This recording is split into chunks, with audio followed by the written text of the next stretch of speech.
Oi, gente, tudo bem? Hoje eu queria conversar um pouquinho com vocês sobre o mundo de Sofia. Faz tempo que eu não gravo vídeo aqui pro canal, então se eu estiver meio que gaguejando ou coisa do tipo, vocês me perdoem.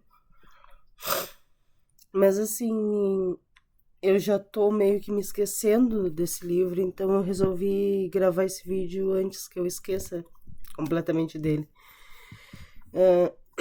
Eu tô na fase final de faculdade, de TCC e de coisa, então as minhas leituras elas não estão tão literárias, né, no caso. E aí eu já tô confundindo o que eu li e o que eu não li. Mas basicamente esse aqui é um livro que ele faz um romance da história da filosofia, através dessa Sofia. Em primeiro momento a gente tem meio que um mistério, meio que um thriller, e a gente acaba conhecendo os primórdios da filosofia, né? Mais ou menos até ali a filosofia medieval, dentro dessa primeira fase do livro. Depois, na segunda fase, a gente descobre um grande mistério, né? E descobre quem realmente é o livro e quem não é o livro. Eu gostei bastante, assim. Eu achei um livro muito divertido de ter sido lido. Apesar do tamanho grande dele, ele é um livro gostoso, assim.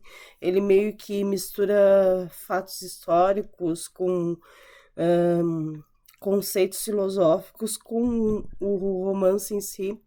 A relação aqui entre pai e filha é muito bonitinha. A relação entre professor e aluno aqui é muito bonita também. A escrita desse cara, do Gardner,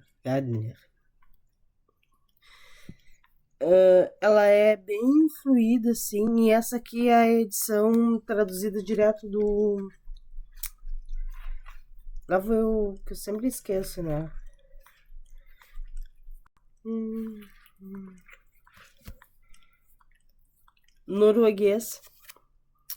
E, tipo, eu percebi que ele tem algumas diferenças daquela outra edição com a capa azulzinha, que é mais antiga. Principalmente em pequenas festas, assim, coisas típicas mesmo da Noruega, que aqui ela é descrita de uma forma diferente. Eu dei uma olhada em outras edições, como eu sempre faço, para ver tradução, para ver fluidez, né? Fluidez narrativa. Eu gostei bastante desse livro. Esse livro aqui foi um presente de Natal. Eu basicamente ganhei, comecei a ler ele, me lembro que na primeira vez que eu peguei ele para ler, eu li de cara 50 páginas.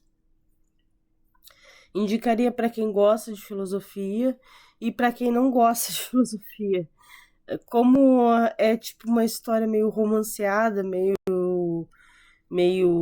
intercalada, para pessoa que não gosta de filosofia ou que não tem costume de ler romances históricos ou que tem medo de se perder durante a história, principalmente quando tem fatos verídicos com ficção, eu recomendo porque é tudo muito pontual, é tudo muito explicadinho, é tudo muito destrinchado. Às vezes, até para quem tem um pouco de conhecimento, se torna um pouco maçante a leitura, dependendo do teu estado de espírito.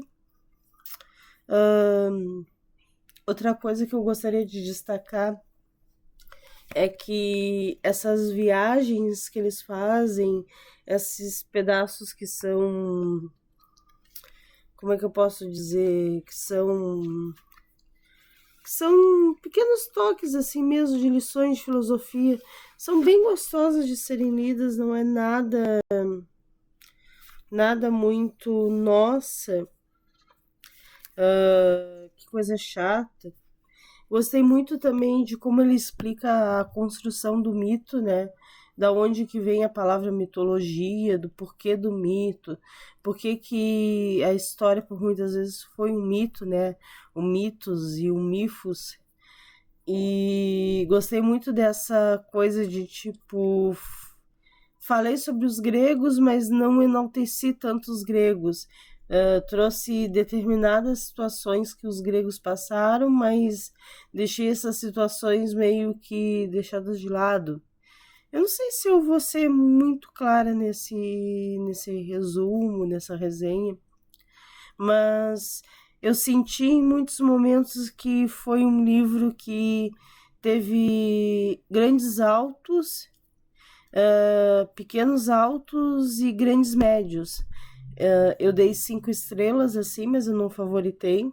Eu gostei bastante, mas acho que para se tornar favorito, tu tem que superar as expectativas. E esse aqui, no caso, ele me atendeu às expectativas. Eu tinha expectativas bem altas para esse livro. Estava muito curiosa para realizar a leitura. Ele me atendeu em todas as expectativas, não tenho nada a dizer assim que não me atendeu. Mas eu senti que faltou um tinha mais. Eu não sei se é porque eu sou uma grande leitora de policiais e aí tu tem um mistério aqui no meio. E lá pela página 200, assim, eu já tinha sacado esse mistério. Tudo bem, ele é um livro infanto-juvenil. Eu não esperava que eu fosse descobrir um mistério tão fácil, vamos colocar assim. E isso meio que me frustrou bastante, no caso. Mas, em contrapartida, eu gostei muito da forma como o autor ele vai apresentando os personagens, mas apresentando os personagens por características e por trejeitos, assim, ele caracteriza muito bem tanto esse professor, quanto essa aluna, quanto depois a outra família, quanto a mãe dessa outra família. Joga também uns questionamentos a respeito de o que é moderno, o que não é moderno, dá alguns toques aqui da importância do estudo, do porquê de tu estudar, do porquê de tentar ser uma mulher independente. Fala muito da correlação e da dependência entre homens e mulheres. Só achei um pouco a filosofia medieval que ficou muito passada por cima. Foi assim, foi uma pincelada de um capítulo, enquanto nas outras vertentes filosóficas o autor ele se deteve mais. Eu não sei se ele ficou com medo de questionar tanto assim, porque a filosofia medieval ela é baseada na crença cristã, né? E ficou com medo de se tornar meio ateísta ou de ficar piegas, não sei assim. Mas eles vão para dentro de uma catedral e ali eles têm uma conversa. E é essa parte de filosofia medieval. Eu gostei, assim, eu até separei o nome de alguns autores citados que eu quero ler livros desses autores. Fiz bastante marcações, assim. Levei um pouco de tempo para ler, por conta do período conturbado que eu peguei para ler, mas acho que se eu tivesse pego ele num período normal, assim, de trabalho / faculdade, eu teria lido ele em uma semana e meia. Por mais que ele seja um livro grosso, assim, a escrita dele é muito fluidinha e tu não fica travando, procurando explicações, porque ele explica muito bem o A, o B, o C, o D, o E. E é isso, assim, gente. Gostei bastante, recomendo a leitura e queria saber de vocês, se alguém já leu, se tem interesse em ler, para deixar aqui nos comentários. Um beijo grande e até o próximo vídeo. Tchau, tchau.